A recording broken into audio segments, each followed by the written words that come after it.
Hello, everyone. Okay. Think if I remove the pen and just do spotlight. Here we go. Awesome. Hello, hello, hello, hello. Let me see here.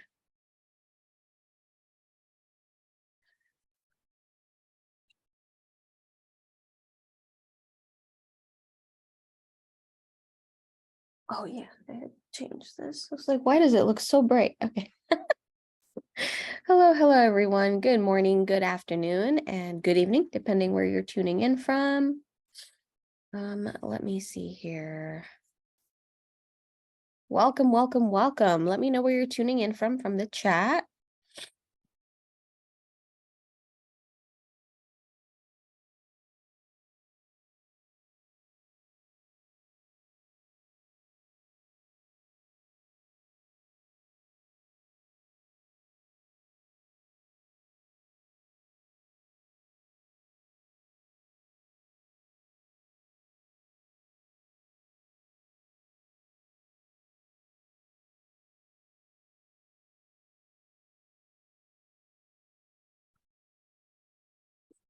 Hello, hello.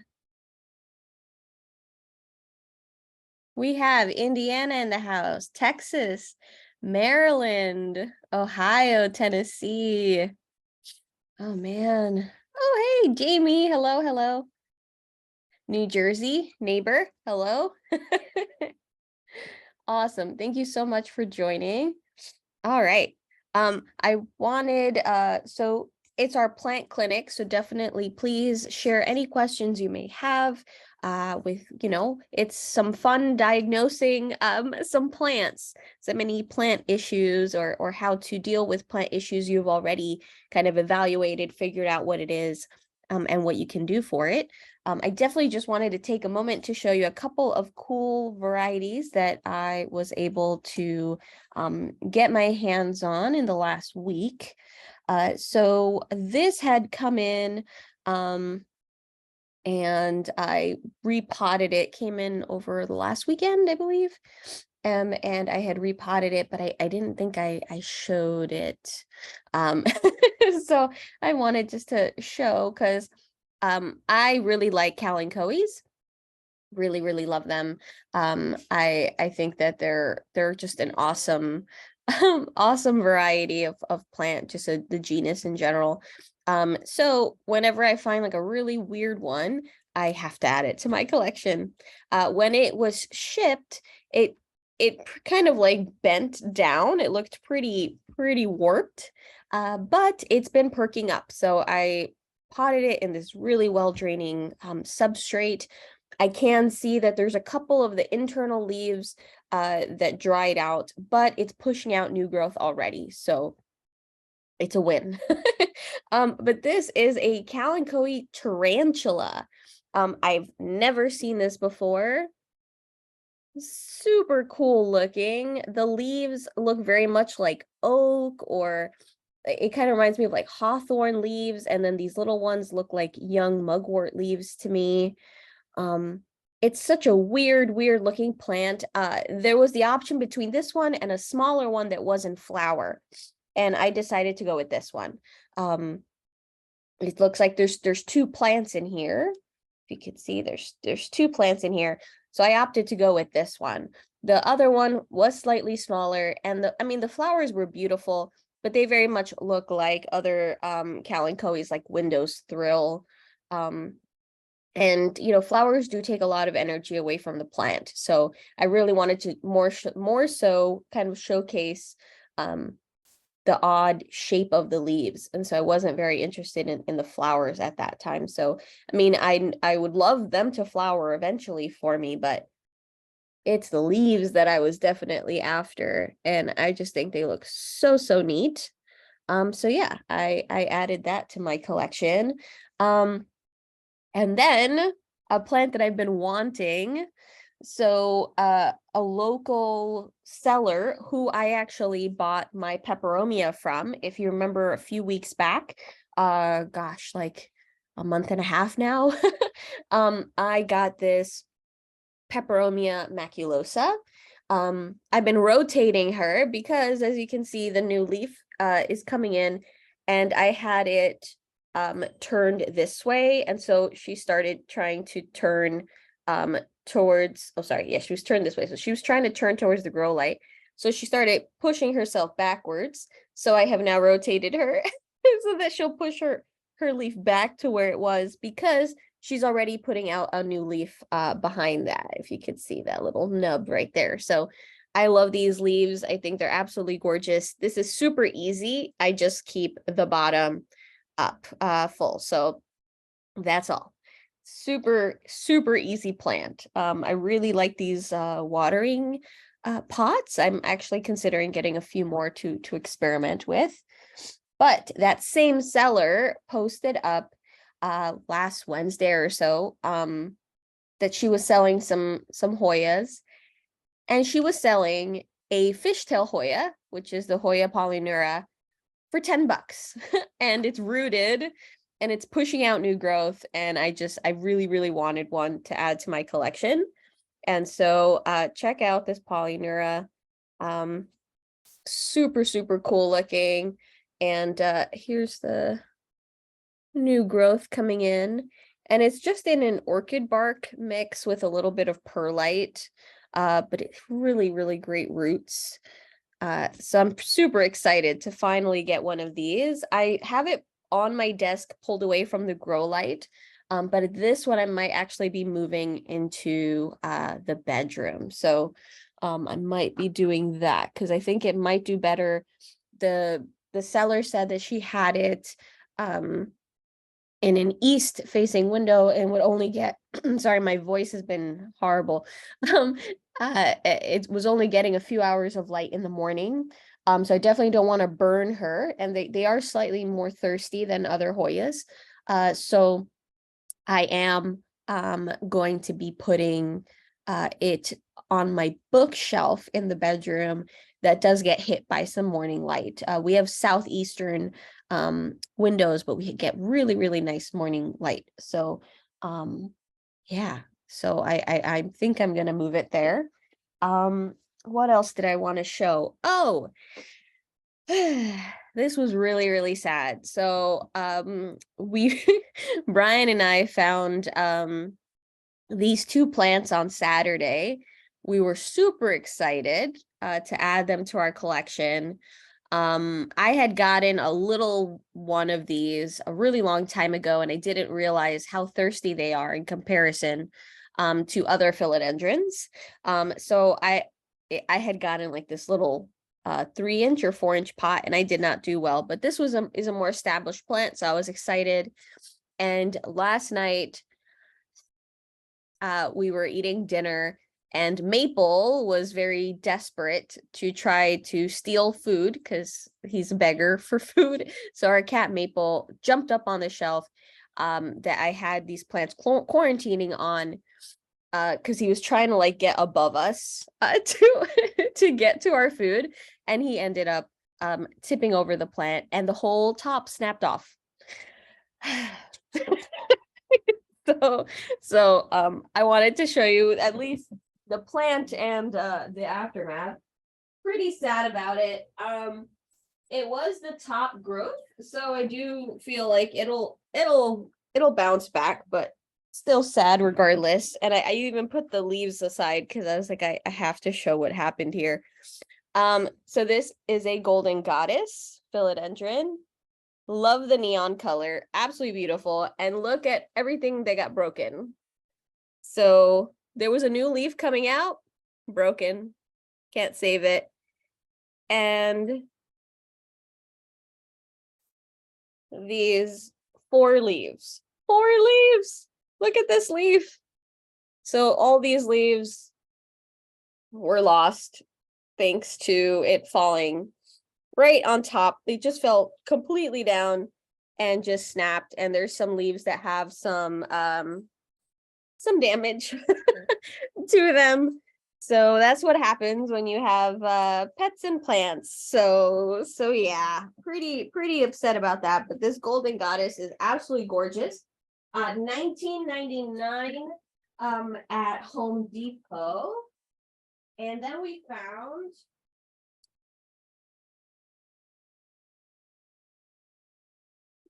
let's see, where did you go?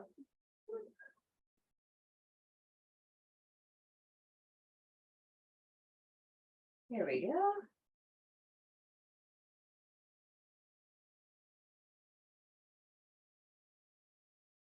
Oh yeah, so I could show this one. So my green goddess, I just love it because it really reminds me of my philodendron moonlight. So just so that you have a reference. So these leaves come out this really pretty kind of like the lemon lime, really neon kind of color, and then they darken to this green color. And I love these. So I got really excited getting the green goddess because she stays this neon color. Yeah, just so that you see the comparison there. But this is what I found. Another one that we found, which was the green princess.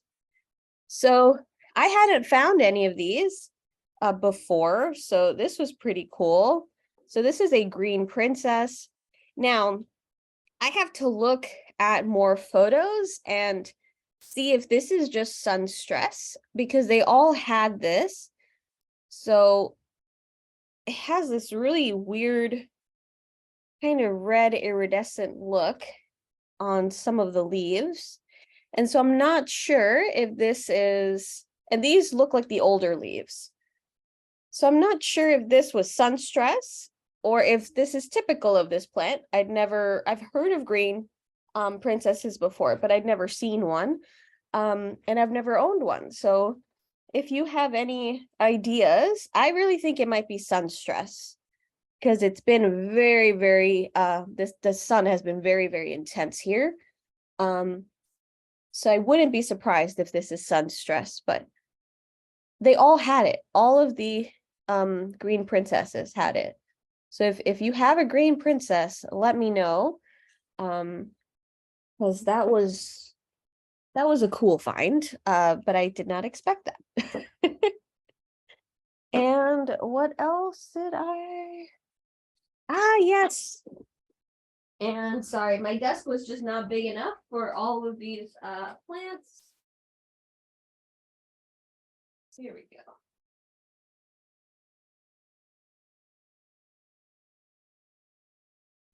So I have them quarantining, so um yes, I found this really cool crassula. It's trigona or tetragona? Tetragona. So it's a crassula, so it's in the jade plant family. Needs a little bit of cleaning up. There are some leaves here, for instance, that are crisped, but for the most part, I mean, it's looking really good. The substrate looks like it's retaining way too much water, so I'll let it settle in and then I'll be repotting it, but super cool. Looks like a little forest. I really I really like this one. I love crassulas. I have so many different species of crassula. So adding another one in there, especially that it looks nice and odd. I'm for it. Then this was hilarious. Oh, thank you, Darlene. Thank you, thank you. So yeah, it must be sun stress on those green princesses. I have them pulled away from the western window. They're in the quarantine area. So gosh, they're several feet away from a western window. So I'm gonna see if it'll turn back to green, hopefully. Because it doesn't look like it's burnt beyond repair, but it does look like sun stress. So never saw that before. This was really funny because Brian and I had been watching a plant haul video on Saturday morning as we were getting ready. We were eating breakfast, and somebody was saying that she had gone into Lowe's and they were looking at the bear paws and they found a variegated bear paw and they snatched it up and it was the only one that had variegation. I have a green bear paw in our bedroom that's been growing for a couple years. So I had no intention of getting another bear paw. But then when I was looking at the in Home Depot, when I was looking at their succulent selection, lo and behold, there's this one little bear paw in a sea of green bear paws that happens to be variegated. So maybe you could help the camera can pick that up. But there's a lot of variegation on this guy. Absolutely beautiful. And it doesn't say variegata. So I don't know. I don't know. Super cool. Super cool find. So now I've added yet another bear paw to my collection. Oh yeah, Deanna's asking, so what light is in your greenhouse? Well, sorry, my quarantine area. So it just gets the ambient western light. And so yeah, it's like about 8 feet or so from yeah, about 8 feet or so from the window. I don't put any grow lights or anything over there. There's no outlets on that side of the room. Now I do have a standing grow light that I do put in during the winter months. Just, just in case it just to provide some extra ambient light, but no, that they get washed by the light and it gets really bright here in the summer. So it's good, good light. And then this guy. Now this was a cool find. There we go. So this is an ivy. I'd never seen this ivy before. It was the foliage that called out to me initially, because there were no lobes, or really minimal lobes. So you could see the ivy just kind of oval leaves all over.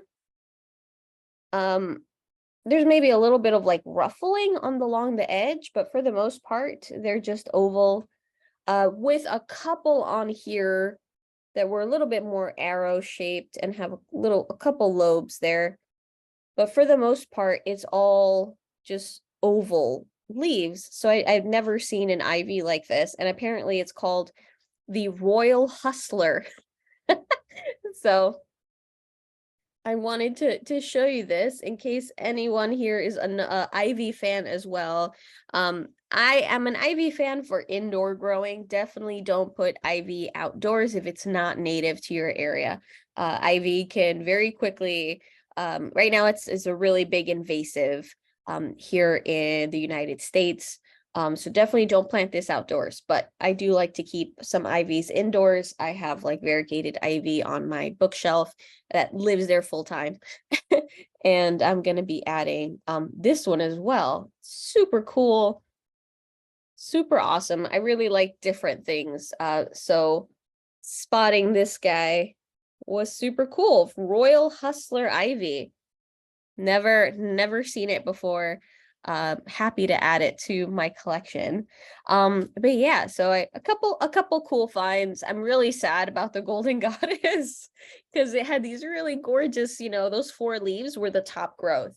So it grows upright. Golden Goddesses grow upright. And so it had these one node that was then producing 3 leaves, had 3 leaves on that top section, and then 1 leaf on the bottom that got broken off. So it had nice height to it, really beautiful. And I can't save those leaves. There's no nodes nodes on those leaves. So unfortunately, it's just a loss. But I was like, let me put the leaves aside just to show you what was lost. Yeah, I did not expect him. To do that. I don't know what's gotten into Maple lately. He's about to turn 12, our cat, Maple. You would think with age, Brian was saying this last night. He was like, you would think with age that he would just calm down, but we feel that he's gotten even more rambunctious now that he's older. He's just deciding to, yes, Tim, good, teenage rebellion. Absolutely.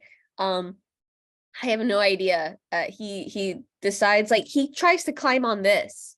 There's no space for him. It's literally completely covered. And he climbs up on the chair and he starts to walk all over it, and he tips things over, and it just makes no sense. I don't know. So he gets these ideas like, I'm gonna jump on the bookshelf, and I don't know. Very strange habits. Yes. Oh, your Dora is doing the same. Yeah. Very strange. I have no idea. He has food and water all the time. But he needs to have some of our dinner. Oh, LP, I hope you have a great doctor's appointment. Kim says because he can. Oh, absolutely, absolutely. Oh, Linda, wonderful. Linda has a follow-up about the oxalis that had those weird leaves, the white spots on the leaves. Here we go. All I did was move it to a different window, which was more dappled outside light and away from the kitchen, and they're all gone. So strange, but maybe it's because it's away from our gas range and more ceiling lights on at night. I think the other lady that was babysitting her friend's plant was successful too. That is awesome. Yes, because that was a very, very weird thing. Oh, Terry, the parents came. The plant parents came and picked up their plants. I'm now moving mine now. Yeah, that was such a weird, I could not, other than like things like powdery mildew, but it didn't look like any of that. That was such a weird occurrence, and I'm so happy to hear that the plant's doing so much better. Terry, I truly hope that that works for your plant. And Tanya, is the variegation stable on the little bear paw? I'm not sure. We'll find out. So I know there are variegated bear paws, so hopefully this one kind of got mixed in with a bunch, and hopefully it's stable. The one thing I really a complete side note here, but one thing that really bothers me when I pick up these guys that I get from like big box stores is just the way that they're put in the pot. They're like buried in there. So there's like a bear paw here that just dried up. But do you see how deep the substrate, they put the substrate, like the bear paw is literally in the substrate. It's so full. Look at this, so full. And they like bury them in there. They way too deep. It's just, and the actual mix that they're using, this like cocoa coir type of mix, it retains way too much water, and so this is just a recipe for rot. And so yeah, it's so frustrating when I find these so deeply buried, because then once they kind of settle in, I start to kind of dig them out a little bit. And usually I just swap out the mix into something that's a little bit more porous for them. But super, super cool. So hopefully it lasts. I might set it up under a grow light in our bedroom. Oh, this one. No, this one is a cotyledon. So this is the bear paw, and so cotyledon is the genus. Yeah, so it's a cotyledon lady smithiensis. So lady smithiensis. It's super cool find. And yeah, hopefully I find a couple more of these. So those were really cool. I was really excited about that. And then yesterday morning I led a walk, the a local city park. They were having an event, and so they asked me to come and do the walk. And so I did a walk. We saw some warblers. some gray catbirds. So we saw a couple birds, and then we were talking about the trees and the plants. And I I was just internally cracking up because as I was walking, we'd see some really cool plants. And so I would be like, oh, this is plantain. And oh, look, dandelion. And oh, there's this mugwort. So I was talking a lot about these introduced species. But then, each of them have their own attributes that are really great. And so I was like, oh, you can use it this way. You can use it. That's a cool plant. And then I'd go to another plant and go, I really like this plant. And then I'd go to another one and be like, this is a really cool type of plant. And I was like, yeah, like all of them were cool by that point. And so I was like, yeah, I kept like geeking out about each and every plant. So afterwards I was just cracking up to myself. I was like, yes, I was saying every single plant that we saw was really cool or super great for one reason or another. But it's so much fun. And for those of you that are in New York City, so this summer, I'm actually going to be doing some intensives on plant identification. So if you're here in New York City, and you want to get out to the parks and learn one-on-ones, or well, we're going to be like groups, but just more intensive learning, let me know. Because that's my plan right now is to start training folks in plant identification, just because there's a lot of folks, especially herbalists. So I'm an herbalist for those of you who are maybe joining and not aware of that. But I am an herbalist. I'm also the coordinator for the Queens chapter for Herbalists Without Borders. And so my goal is to start kind of creating a little task force within our chapter of folks that are really great and well-versed in plant identification that could then work with all these other organizations. So I'm one person, and a lot of my chapter members are focused more like on clinical work and things like that. Or they're not from here, so they're not very well versed in our local flora. And so right now I'm the only one that is leading walks, and we get offers to lead walks all the time, and I'm only one, so I can't take all the offerings. But I don't want to miss these opportunities either. So I want to train some folks to learn, so then when these opportunities arise, we can share all those opportunities out. And then we can maybe do multiple walks in a day in different boroughs so that multiple folks can participate. And yeah, and just kind of collab and partner up with all these great organizations that want to kind of invite that type of vibe into the work that they're trying to do, that real appreciation of plants. And so my goal is to, whoops, I think I froze. Oh, I thought I froze for a second. But yes, so I would really like to get more folks interested in plants. So if that is of interest and you're in New York City, definitely let me know, because we could totally do that. Also, we're thinking about creating, there was some discussion about this last week. So in case you weren't here, there is some discussion about creating a list of folks that might be interested in trading plant cuttings.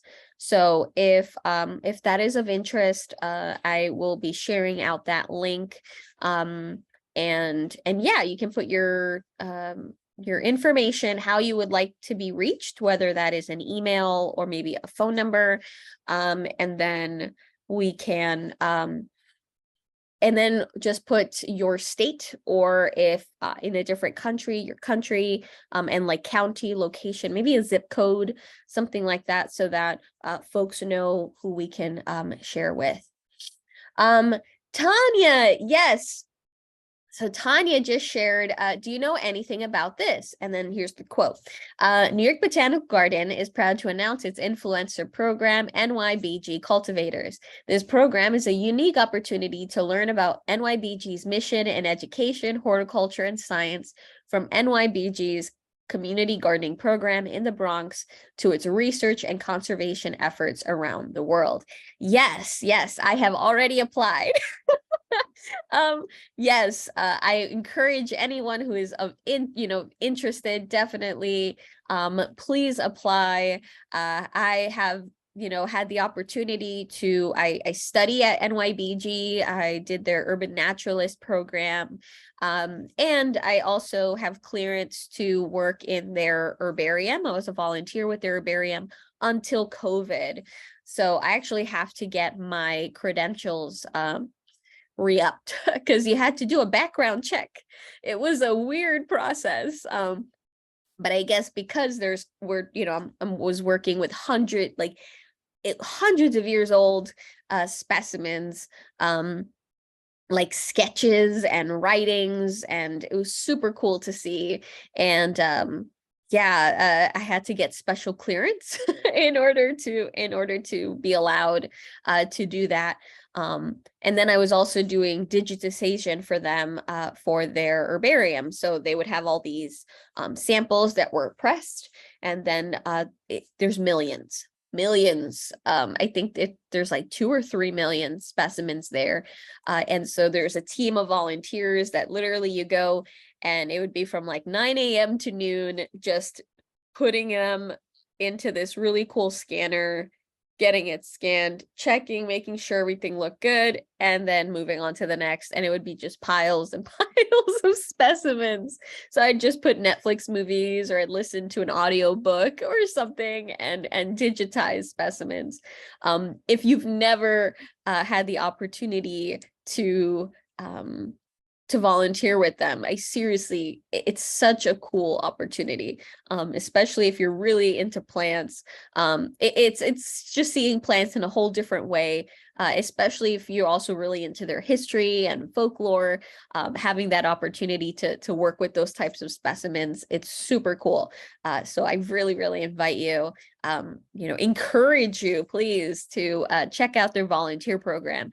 I mean, and there's also if maybe the Bronx is too out of the way for you, the Brooklyn Botanical Garden, they have volunteer efforts that they're always needing like folks for, and also the Queens Botanical Garden as well. So I've personally volunteered for both of those. Super great. But I haven't had the opportunity, with any gardens out in Staten Island. It's kind of out of the way, unfortunately. And in Manhattan, there is the New York Public Library Seed Library. And I do want to volunteer with them, but I haven't had the opportunity. So please check out these volunteer efforts. It's really just a great excuse to geek out. And definitely apply. I mean, this would be a great opportunity. I'd love to be involved. But I hope that they start to do this every year, so that there'll be future opportunities. But yeah, NYBG is awesome. They seriously are. I don't know if I have my phone. Do I have my phone around here?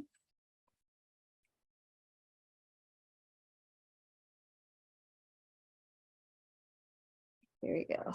Let me see. And let me see. I think I have.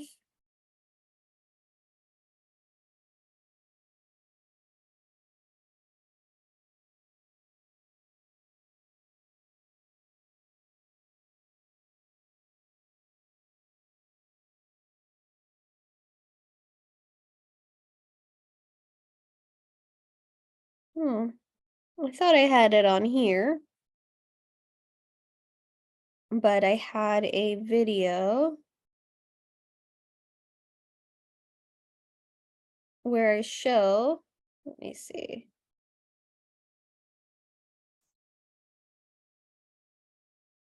Oh yeah. So here I was doing some work in the herbarium. So I had to look through all of those lists and match them with the specimens, and it was so much. So I was specifically working with some mushroom prints at that for that project. And oh my gosh, so I had to find all of those. And these were super cool. These huge shelves would close and open up, revealing like these lockers. And I was trying to match them up, and yeah, it was loads of fun. Seriously recommend it. Now this is in their cold room. So as you saw, I was wearing a really heavy sweater. And so if you do get clearance and they let you work in their herbarium, it's kept at a pretty chilly temperature to help preserve the specimens.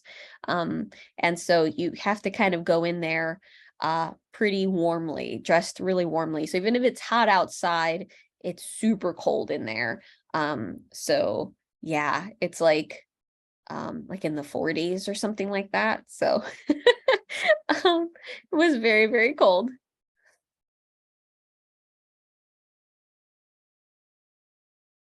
Let me see.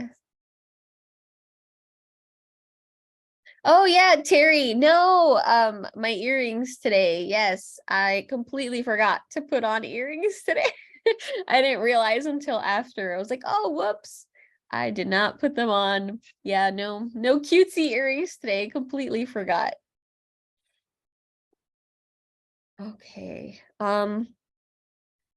I feel like I'm forgetting one more thing that I wanted to show you. And I can't remember what it was. Um, no, no, it'll probably come to me. But please feel free to drop any questions that you may have. Um, and I'll try to remember what it was that I wanted to show. Oh, this guy. Here we go. So, with that plan that we have to do some sharing of cuttings, I think definitely I'm going to be trimming this guy down. So this is a Ceropegia, and this is the string of needles. And as you can see, he is really bulky. It's just like a tangle, and I'm always afraid to untangle him because it can go really bad. And even on top here, it's kind of still wound up.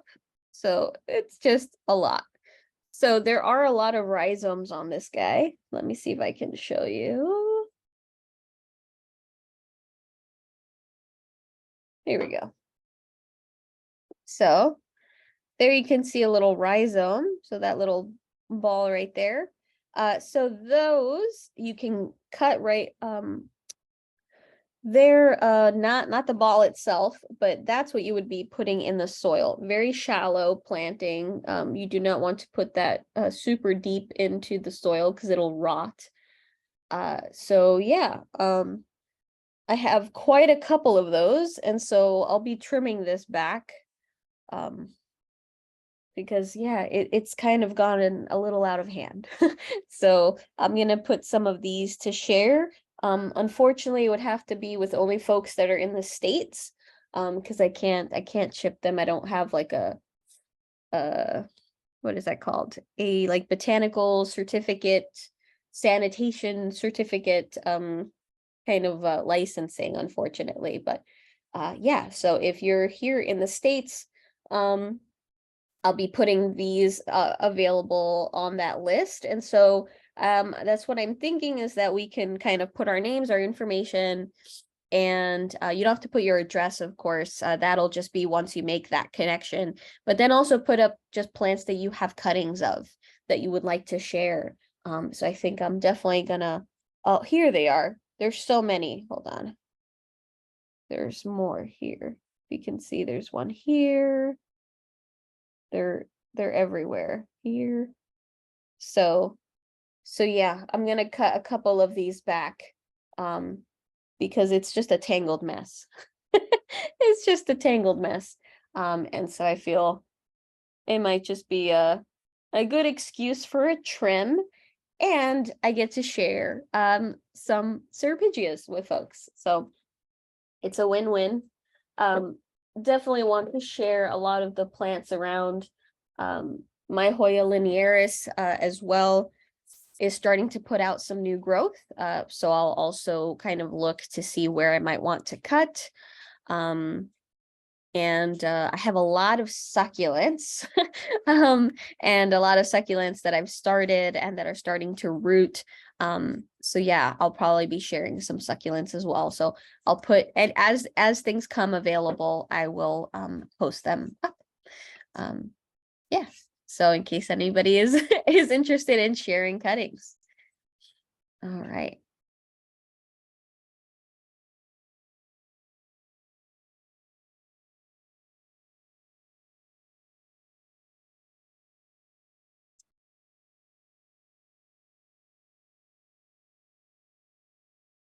Let me see. I just want to make sure I didn't miss any questions. But by all means, drop some questions. Let's see.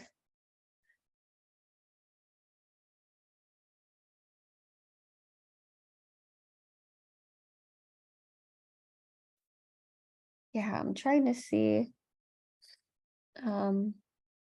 Someone just dropped in the chat a question about the snake plant cuttings.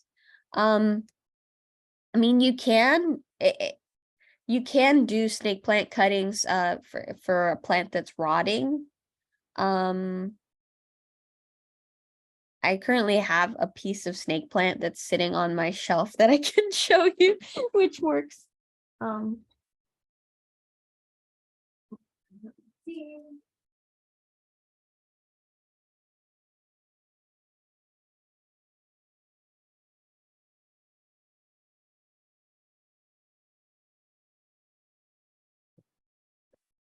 Yeah, so this one, I actually found on the floor of the garden center and I asked if I could take it. But yeah, this is the bottom. And you could see it did not have a good time. It looks like the bottom rotted out. And here's the top. So what I am going to be doing is just cutting it and rooting it. But you can do that even if it's like completely rotted. You can still use the top part of the leaf. So no, do not fret. You can still do it even if the bottom part is rotten. You just got to cut that away. This rotted and then kind of dried out, and so it was just kind of there. But yeah.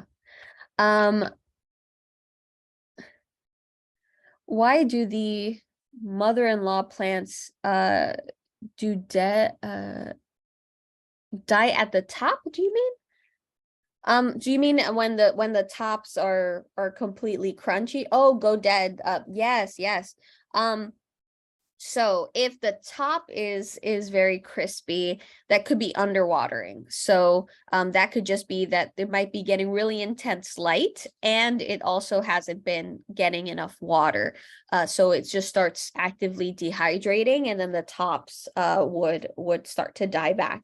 The opposite happens if it's getting too much water, or maybe it's getting water but then not enough light, so therefore the water's not being used quickly enough, so the plant's just kind of sitting there for long periods of time. This can cause basal rot, and so then the base would rot away, and then yeah, so you end up with the bottom missing. But the top can happen because of just a lot of underwatering and really high light. So it can like burn. It can definitely burn. Oh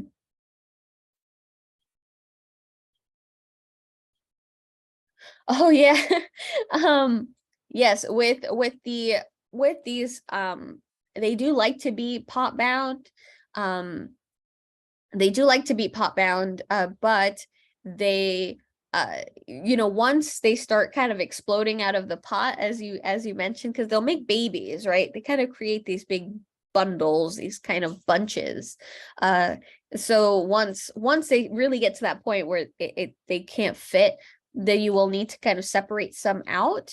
So you could definitely do root division. You can kind of remove that just with a very clean knife or a really strong pair of I don't think scissors don't tend to be really good in that regard, but like clippers, so like bypass shears or something like that. Those would be a good option. And you can separate out the roots like that because they're kind of like rhizomes. They create these little kind of extensions, and then that's where the baby grows. But then that'll start to root, so you can sever you can sever it from the mother plant. And sometimes what's also happening is if you're letting them clump like that, once it gets to a really overcrowded kind of point, that means it might be way too root bound that now it can't access water very efficiently. So the roots are just kind of just too clumped together. There's no allowance for gas exchange, so for proper air flow. And then also it just kind of lessens their ability to actually take up water. And so even though you might be going, well, I bottom watered it and every 3 weeks or something like that, and it just looks like it's getting worse and worse. It could also be that it's overdue. It might not just be able to actually take up that water. So you will have to separate them out. And we're talking about when the pots get really, really full, because that can happen fairly quickly if you're giving it really good light. Snake plants can grow surprisingly quickly. It's when you're giving them lower amounts of light that it just seems like they're not doing anything. But then once you do start to give them really good light, yeah, then that'll happen. In terms of curling, so Tanya asked, why do snake plants curl? So a couple reasons. It could be if it gets really dehydrated, what can happen is the leaves, they lose their what is called turgidity. So it's like their rigidity, but it's because of water, the hydration. So they get really, really soft. And sometimes they can start to wrinkle. Sometimes they can kind of start to bend. That can happen.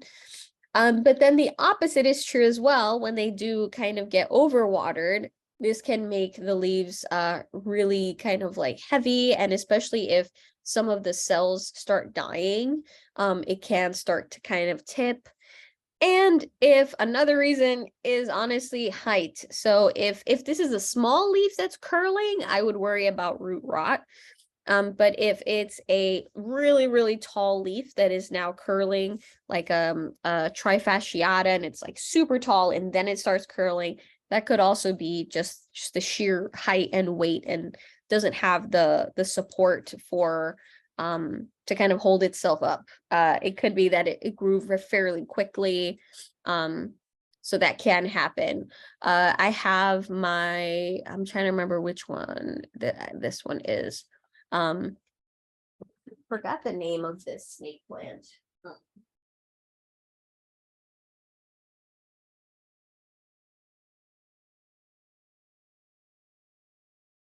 Is it Bantal Sensation? Something like that, Sensation. This guy, hold on, here we go. So these two were the originals, and I had put them into a new substrate. So I had put this on them to kind of let them stabilize. And then these are the new ones. So these are babies that have come in. And they're taller than the mothers already. So hold on, here we go. So these are the babies, and these are the mothers. And you can see even here this tip here. These are by a western window. And so the sun's been getting a little intense. So I might have to move her back. But yeah, so even just with this height, so far so good. But even these older leaves, they start to kind of do this little curve.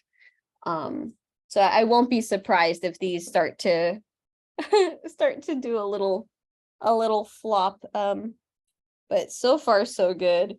They just really grew in. This this plant I was worried about because I didn't realize how peaty the mix was when I bought it. It looked like there was some perlite on top, so I thought, oh wow, it's a great mix. You know, there's some perlite, looks good. And then it's just started losing leaves, and I couldn't figure it out because I was barely watering her. So I went ahead and just removed her from the pot, took a look at the roots, and I realized that there was only perlite on like the top first inch, and the rest was just like pure peat. So this poor thing was like waterlogged. So I removed all of that dead growth. I kind of sprayed some of the edges with some diluted hydrogen peroxide.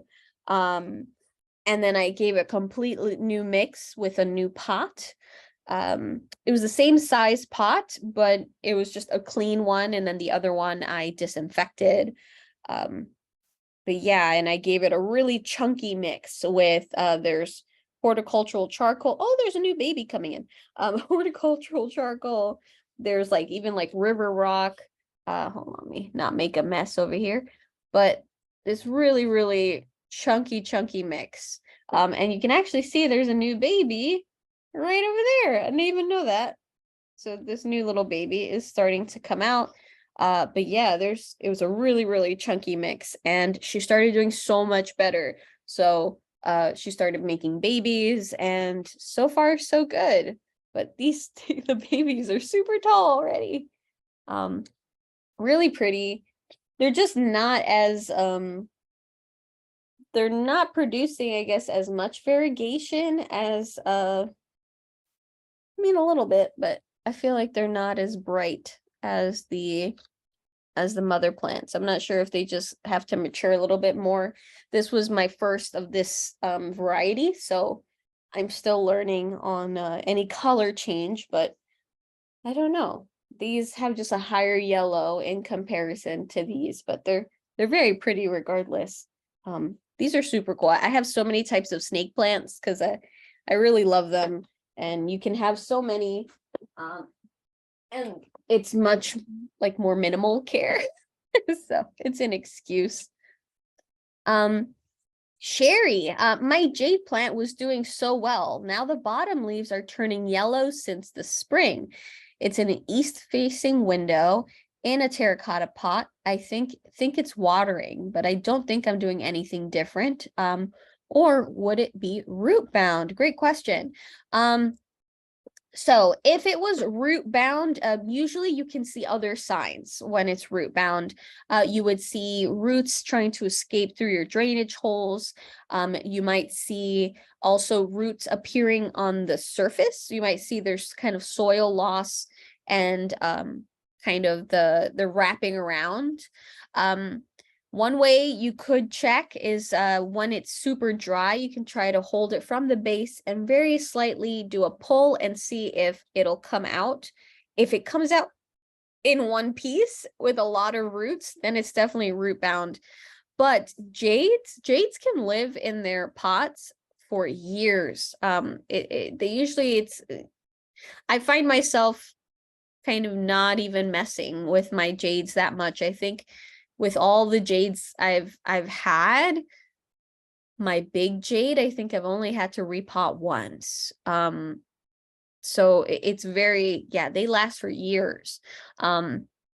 So if it's just the bottom leaves, it could possibly be watering. So how often are you watering?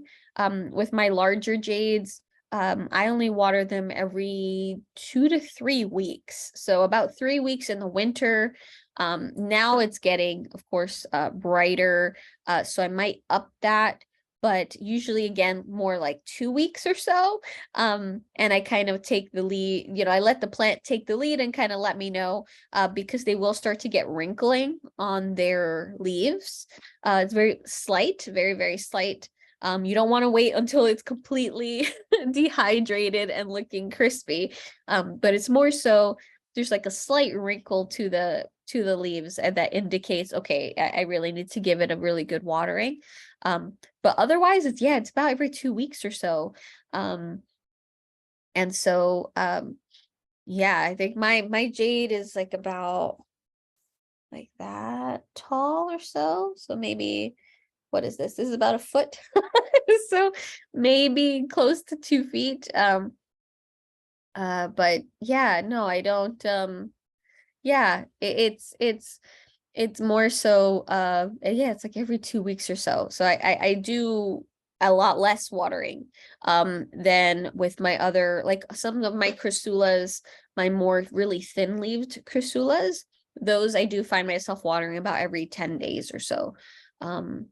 Sometimes it's too soon after a week, and so I'll, like, even yesterday I was watering some of my more thin-leaved chryssulas. Maybe I can, hold on. Here we go.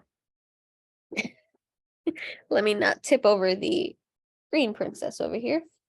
Here we go. Got my Lego Hogwarts. Hold on. Here we go. So these are more thin-leaved chryssulas here. So these I definitely water about every 10 days or so, because it will get floppy otherwise. And then I got this new chrysula that it was like a whole clump. It grows in a clump, and it really perked up, because I'm gonna try to find the video clip of when I showed it to you, because I had never seen it before, and it was like a big clump, but it was kind of all pointing downwards. And I have since put it in here into this western window. It's getting pretty direct light. And it completely exploded. It started to grow upwards. I mean, it looks so beautiful. It has these burgundy undersides. It just exploded with growth. I have no idea. That's another Priscilla up there that is much more thin-leaved than the jade. Also gets a little bit more water, but my actual jades get a lot get a lot less. And this one is not a chrysula. This is actually a kalanchoe, and it's a kalanchoe something red dragon, right? Little dragon. There we go. And it looks kind of like a chrysula, but it's been getting all this new growth in the middle, has this really nice red kind of stress along the edges. Super beautiful, loving it in this spot. Oh, someone just asked, what pots are these? I will try to, I know I put them on the Amazon wish list. I'm sorry, on the Amazon shopping list, so that folks know where I ordered them from. But the back is flat. So the back is flat. And so I just drilled in a drywall screw and I have a 4 along the edge here. Yeah, this guy, I don't know what this is. I don't know if it's the type of chrysula. I have not found anything that looks like it. It looks really odd. The leaves look like spoons. It looks very different from like a regular chrysula, like a jade. So I don't know, but it's been growing splendidly, and I just have it. It looks like a little weird tree, and I love it. I got it for $5, and I don't know what it is, so I don't know, but it's great. Oh, I just bought a string of hearts plant. Is it best to bottom water? Yes. Oh, it's so bright. You can barely see me. Oh, here we go. But yes, so this is where I keep my Cirripegias. So this is a string of arrows. If you remember, it was in February, I believe, I bought this, and it wasn't even out of the pot. It was growing in the pot. So it didn't even like have a vine yet. It was just like on the pot. And I put it into the window, and look what it's done. All of that growth. It's crazy. This is my string of hearts I've had for about, gosh, over a year now. It started putting out this new vine, but it's been going crazy, putting out new growth. And then this little guy is a variegated string of hearts that I had actually back there under my grow light. And it just didn't seem very happy. And so I popped it here with the other ones. And this is where I also put the other long one. And it just blew up. It just started growing like crazy. So, um, so yeah, it really likes the light. Um, so yeah. So let me see here. Doo, doo, doo. Here we go.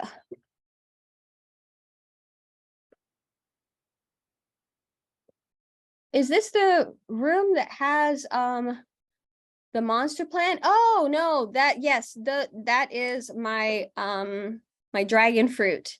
And yes, I was considering doing it in the bedroom, the class from the bedroom, but then we didn't finish. I have like a bunch of things in there, and I was just like, we didn't finish watering. We were doing some watering yesterday, and so I have some like pull-out tables with plants on them while we're watering, and I was like, I don't have time to rectify this and then move my desk into there. So I'll do that next week. Yeah. But yeah, I'll definitely do it from our bedroom next week so that you can see some of the plants we have in there, but also meet that big dragon fruit. And I did cut up 2 big pieces. So it had some mealy bugs, and it looks great. I've been going after it. And it had mealy bugs on the new growth. So the old growth seemed fine. And so what I had done is I cut some of that new growth. It wasn't coming in very healthy, and of course I had mealy bugs. So I just decided I'm going to cut it back. So it went from being a really crazy octopus to a much more contained octopus. So I cut a lot of it back, and then I actually cut 2 big chunks off of it. So I had left that callousing, and so they're pretty good now. So I'm going to be propagating those. I have quite a couple dragon fruit cuttings, different varieties that I've propagated. And I always root them in like a mix of like lava rock with like leca and poultry grit. So really chunky kind of mix. And they root really easily. So I'm going to root those up, keep an eye on them, make sure that they're pest free and everything. And yeah, and then I might either keep them, or if, I'm going to, of course, wait until they're completely pest free, and then maybe consider either sharing them out, or yeah, giving them away, or putting them like on to share out, because they're nice chunky pieces. Yes, so Nancy, I would say to definitely bottom water that Ceropigia, so that string of hearts. Now string of hearts, they like to go through what is called like a drown and then drought. So they do want to get completely dry before you water them again. Now, if you have a little one in a little pot, then and it's a cutting that you're trying to get rooted, you kind of just want to wet like the first top inch or so of the mix, because you don't have a root system yet. But if you have an established plant, like a pot's full of, it's well established, there's roots and stuff, then yeah, let it dry out, and then water it thoroughly. I find myself watering those guys about every 3 weeks. What I do is do I have it here? Yes, I do. I have quite a couple hanging plants throughout the house. And what I did is I got one of these from Amazon. And it does expand a little bit, but these are meant for like in stores when you're bringing down the clothes, the hangers and things like that. And this actually works wonders for hanging plants. And so I think most of my hanging plants, I have some like Scindapsus and Cebu here, but and I have a hanging agave in the in the kitchen. But in our bedroom, all the hanging plants are all cacti. So they're all cacti. And then here in the living room, the ones that are hanging on the window are all Ceropigia, which are succulents. So Yeah, there's a lot of like hanging succulents, but this works great. This works great. So if you do have hanging plants, this is awesome to have on hand. Just makes it so much easier. It really, really does. Because it was so difficult to get to the plants otherwise. And so I was very happy when I was like, wait, can't I get one of these things and just do that? And it worked. You can buy it on Amazon. Oh yes, I'll share that shopping list link again in a moment. It's in the Facebook group, it's pinned, but I will copy and paste it here in case some folks here are not on are not on Facebook. Yeah, Kim. I mean, I really love those pots. I have them on all our windows. So we have them in the kitchen, in the living room, we have them in our bedroom windows. And they're great. So they were meant to be self-watering pots. And so they have like an inner chamber, but they fit these like 4-inch pots perfectly. So what I do is I have them kind of set up, and then I just kind of slip the pot in. So all I need to do is remove the plant to water it, do a bottom water, and then I can put it right back. I don't have to move the pot. Now in the kitchen, some of the like our strings of coins, are, is it string of coins or vine of coins? But it's the silver, I think it's silver dollar vine. There you go, silver dollar vine. Those are actually planted in not the white part of the pot, but the inner chamber that's netted. They're actually just planted directly in there. And so I water them, and they're epiphytic. And so they like a lot of oxygen. So there's some really deep slits in those pots. I'm trying to see if I have one that I can, I don't think I have one available that I can show, but yeah, it's, I got them on Amazon as well. And there's small ones and there's big ones. So I have both on our windowsills. Yeah, and they're great. It's great. A great way to use the real estate. Because yeah, you do start to, you know, we make the room, but it definitely helps with the plants. And so yeah, so Sherry, with your jade plant, so I would say to check if you're overwatering it. East facing in a terracotta is pretty good. If it's turning, if it's the bottom leaves, my gut would say overwatering. So I would try to maybe lessen the watering, maybe try to really let it dry out, and the terracotta will let it dry out really well. So try to see maybe every 2 weeks or so, especially if the bottom leaves are turning yellow. If it starts turning more orange, or the plant itself starts looking pink or something like that, that could indicate blushing, which means that the sun might be getting too intense. So that is happening right now. So we're getting much more longer days, much stronger light, at least here in the northern hemisphere. And so it is time for some of the plants that might have been really happy in our windows during the winter, might not be very happy once the sun starts to get more intense. So during this time, I'm always very carefully kind of looking to make sure if there's anybody I might have to pull slightly away from the window. I think Brian has really grown his aeroid collection in the bedroom. We have a southeast window. In the off, there's the bedroom and then the office. And so he has noticed that some of his leaves are starting to get scorched because it's been getting really, really hot, and the sun's been getting really intense. So we're gonna actually put a privacy screen on the window. We have that here in the bedroom. So we're going to do that there too. So it kind of just diffuses the light a little further. Tiffany, I have a mini ivy that is looking very sad. I'm hoping you can advise me on how to help it. Sure. So ivies are prone to spider mites. So always just check to see if that might be the case. Spider mites can very quickly take out an ivy. I've seen it happen with the IVs also, they do tend to be a little bit thirstier, so you might find yourself at least once a week, water at least, at the very least. But they do seem to be a little bit, they can happen to take a nice amount of light. So light usually isn't the issue, but they do tend to crisp very much if the humidity drops. So I mean, I would definitely check if we're overwatering, the leaves would start to fall off.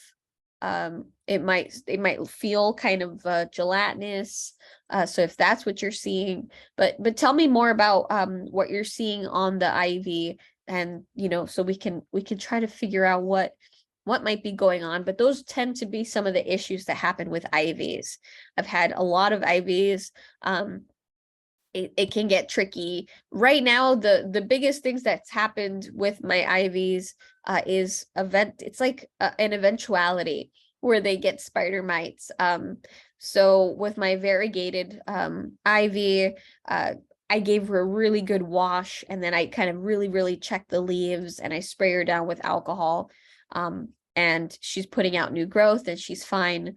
I just got this new IV, but I will be looking very carefully. But yeah, they are really very prone to spider mites. And it's like all the other plants will be fine, but this one will have spider mites.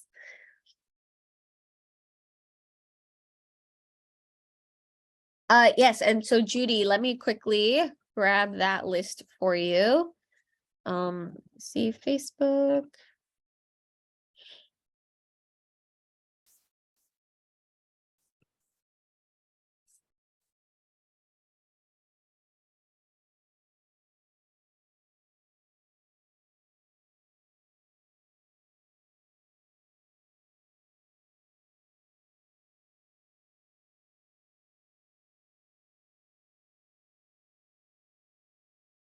There we go. So these are things that I have bought myself. Here we go. So these are things that I have bought myself. So I literally put the exact same listing of what I bought. So it's just a shopping list with things that I've personally purchased that I've really liked. uh I do a lot of experimentation, so there's some certain things that I purchased that I maybe found like better options for, but I put everything in there. Oh, here we go. So here are the pots. Let me paste that into the chat. So they're called the lazy flower pots. Yeah. And so I just don't use the cotton wick that's included in those pots, because I don't use the white pot as the reservoir. I just pull out the plant, bottom water it, and put it back. It's more so because it works so perfectly flush, right, with the edge of the windowsill, that I like to display the plants there. But I don't use it in the way it's meant to be used. So yeah, but yeah. Oh, thank you, Kim. Thank you so much. And I think you said Dora, your Dora's, your cat Dora. So yeah, good luck with Dora. Tiffany, yes, absolutely. Let me find you in here, and then I can put the video up. Where Tiffany? Here we go. Yes, absolutely. You can show the plant, and then I can put it as a spotlight.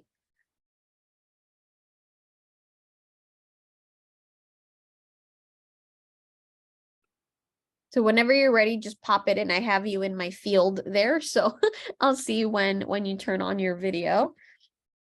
Virginia, what's a good potting mix for oxalis corms?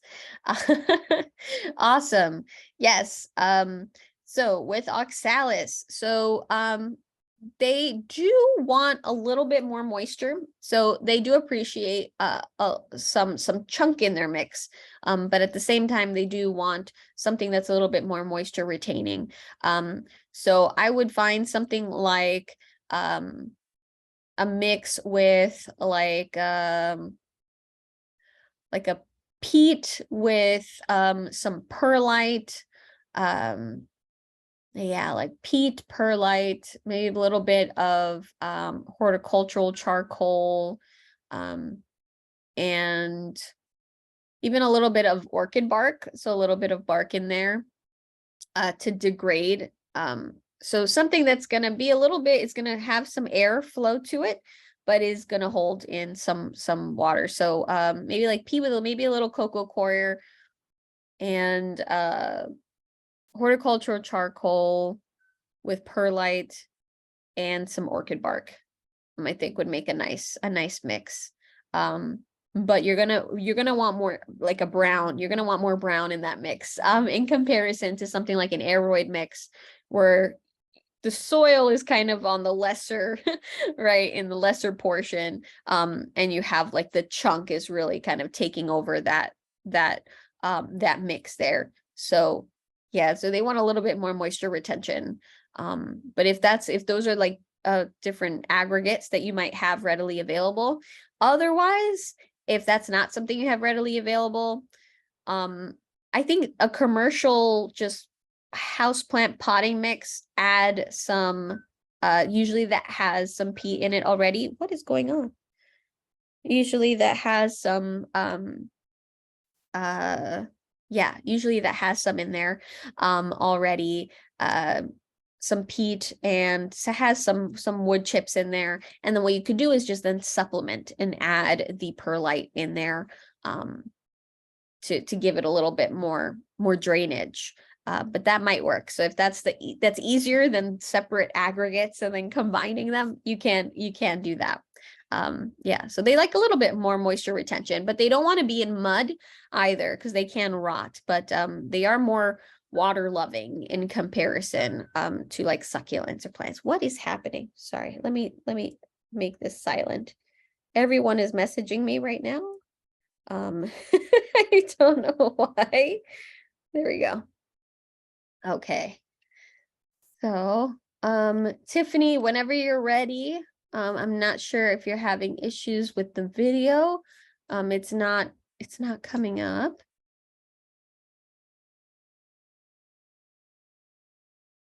Oh, Nancy, great. Okay. So it's in a 4-inch pot, not sure if it has established roots. Okay. Sometimes they do just take a bunch of cuttings and kind of throw them into the strings of hearts. So just try to see if it might have roots. It might have roots. I mean, you can see if it dries, if it's something that you can kind of pull in one piece. But you don't want to like yank the whole the whole thing out either. But yeah, if usually by the time they're being sold, if you purposely bought cuttings, that's one thing. But usually if they're purposely being sold in those 4-inch pots, they tend to at least have some roots. So that should be fine. Jamie is asking, I bought 2 teeny tiny air plants that sit in a small shell. I don't have room for a humidifier. How often should I mist, or is a regular spray bottle okay? With the air plants, so if you bought teeny tiny ones, I suspect they might be Aonanthas. With those, I mean, with misting, you can actually rot them. So what I would actually suggest is you don't have to have a humidifier. You can actually just submerge them in water. So since if they're super tiny, you're probably only going to need like 10-15 minutes or so. What I do with these larger ones is I'll put them into a bowl upside down. So you want to put them upside down. I let them sit for like even up to an hour. But you could do like 10-15 minutes upside down. And then when you remove it, give it a really good shake. Because the problem with misting is if you're misting and not kind of letting them dry, what's happening is all that water gets caught in those little crevices and it rots out at the core. And so what you want to do is you can let it sit upside down on a little towel. Just let any excess water kind of drip down, and then set it back right side up and leave it in its place. I do mine every 2 weeks. Being that it's kind of tiny, maybe you want to do like once a week or every 10 days or so. In terms of misting, that's more supplemental, but that won't be enough to fully saturate the little air plant. And then you do run the risk, if they're just stationary and you're spraying them, you do run the risk of rotting them. So it's much easier to do the submerging method. I suspect that they might be ionanthas, because those tend to be like the most popular. So I'm not sure if they would be like a xeric variety. I doubt that they're a xeric variety though, because those are more kind of like specialty. And those they don't like to be submerged. Those, it's kind of like a quick submerge, or some spraying that then involves kind of flipping, letting it dry, and so on, like this guy. So yeah. So Deanna, is it true also for the pearl necklace plant, dry out and then water? The string of pearls, so they actually don't want to go completely bone dry. So once the pearls actually look like they're starting to deflate, then oh my gosh, like this is really thirsty. And that at that point, it's probably right when the soil's really getting bone dry. So they tend to get a little thirstier than the Ceropigias. So they don't want to be in fully saturated wet soil all the time. But as soon as the soil really starts to get dried out, like the first 2 inches, 3 inches, you might need to end up actually watering it again. Yeah.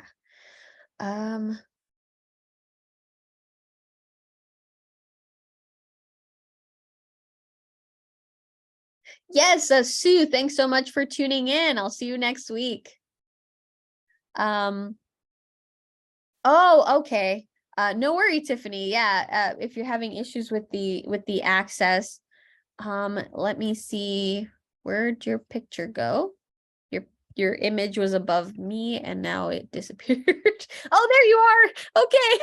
Hold on. Let me add the spotlight. All right. Hello. Oh no, I can't hear you. Um,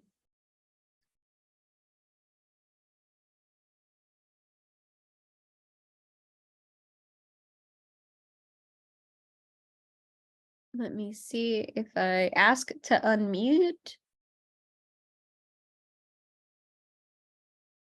No, I can't hear you, but I can see you, but I can't hear you.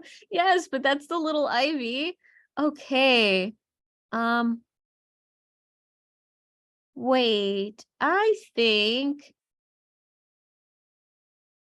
it's hard to see, but I think that is not ivy.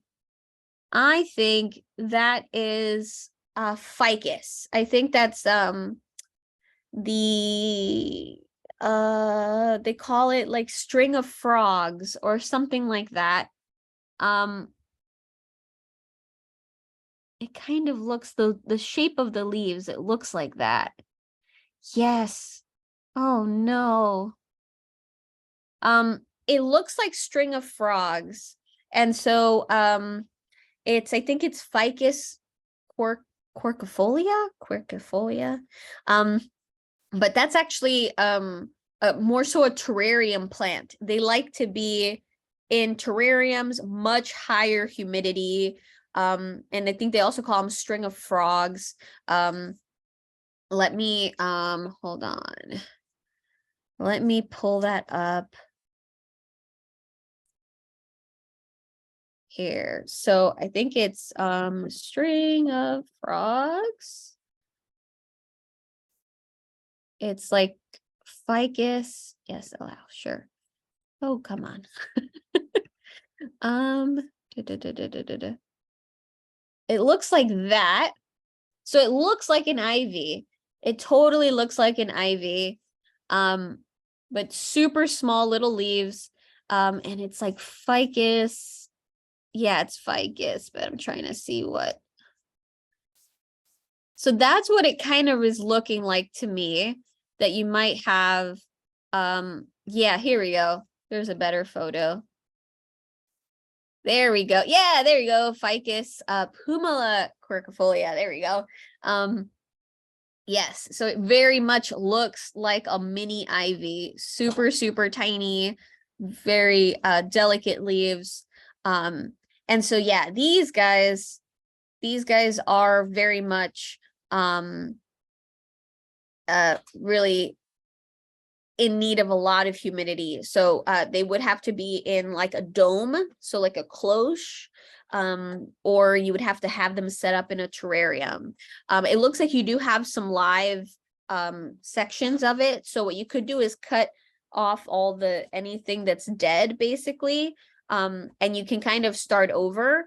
What you could do is you could even use something like a plastic container that you might have, maybe even something out of recycling, like a soda, like you could cut and kind of put it over to create a dome if you don't have access to a dome.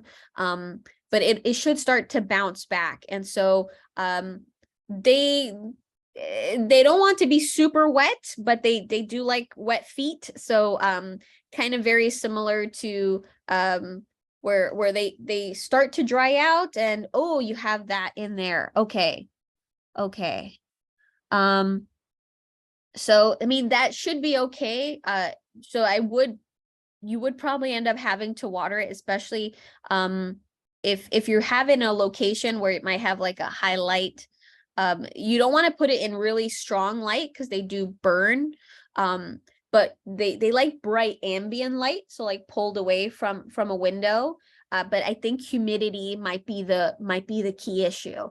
So they're gonna want like they like 50% and up of humidity. So having like a dome or something, like even putting like it in a fishbowl or something, it'll definitely make a difference. But it looks like you still have live vines in there, so it can bounce back. They're actually really quick growers.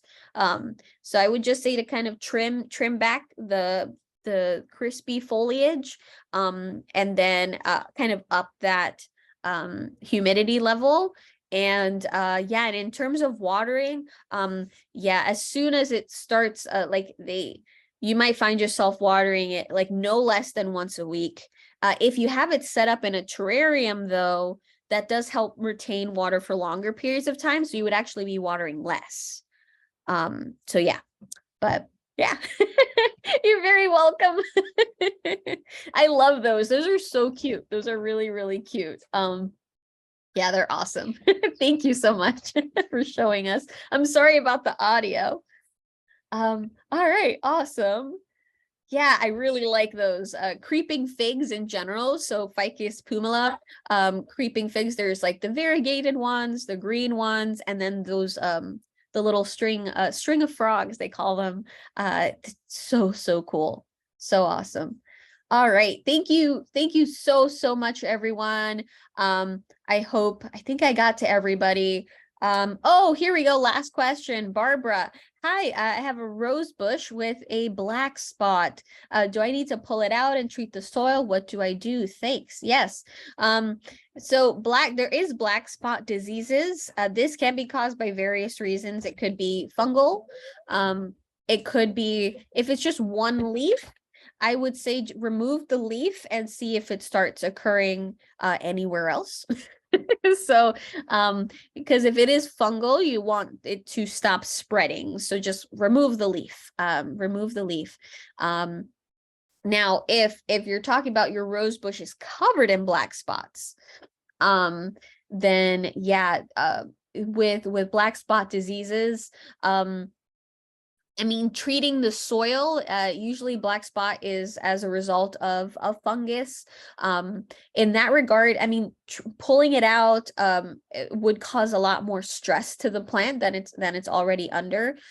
There are some types of like copper-based or sulfur-based fungicides that you could apply to plants that might be helpful. Now, if it's a bacterial infection or a viral type of infection, that poses an issue in that there's really not much, that can be done. That means that the plant is infected, and then in turn might potentially affect any neighboring plants. And so it's kind of difficult with that. So I would say try to see if maybe even if you don't have access to other types of fungicides, sometimes a great home remedy for any fungus growing on leaves is actually baking soda. So using baking soda, you can actually apply it like with a paintbrush, apply it to the top and bottom of the leaves. And usually that kind of stops the spread. It kind of messes with the pH, and so that can actually really slow down and stop a fungal infection. So that's if you didn't want to, you kind of just wanted to experiment and see if that would work. Baking soda is really, really good. But yeah, so I just think if pulling it out might end up just causing a lot of extra stress, and that might end up just causing the plant to die. And then in terms of treating the soil, well, black spot, I mean, again, there can be a variety of reasons. So it could be something that is just on the leaves and is not affecting the soil. And then by pulling it out and trying to treat the soil, it might not warrant the results that you'd want, right? Because the plant might just end up getting way so stressed that it would just end up passing. So yeah, it's like it's a catch-22. It's like, oh, do I pull it out or do I not pull it out? Yeah, let me see. With baking soda and a little bit of water, I don't usually add the water to them. So if I just use the paintbrush, just I dry brush the powder onto the leaves. So that's all. I mean, of course, if it rains, I just reapply. But you could use something even like there's like with diatomaceous earth, they have this really cool I don't know the name of it, but it's like, it looks like an accordion, but what you do is you fill it up with your powder, well, with diatomaceous earth, but it works with baking soda as well. But you put it into this like little accordion thing, and it has a little tube, and what you do is you pump it like this, and it just sprays the powder everywhere. And it makes it a really cool applicator. I don't know what that's called. But I know it comes with diatomaceous earth, so that might at least lead you in the right direction for that little pump. But then it makes it a lot easier because you're not there, paint brushing every leaf. It's just like do do do do do. You're like a dusting. But you're very, very welcome. Thank you so much for everyone for tuning in. I hope you enjoy the rest of your Monday, the rest of your week. I hope those who celebrated had a wonderful Mother's Day. So thanks so much for joining in. I hope this was helpful and informative. And yeah, I will. Yes, a rose duster. Maybe it is. Maybe that's what exists. I'm not sure if it already exists for roses. But yes. But thank you so much, everyone, for tuning in. And yeah. Enjoy your week, everyone. Bye for now.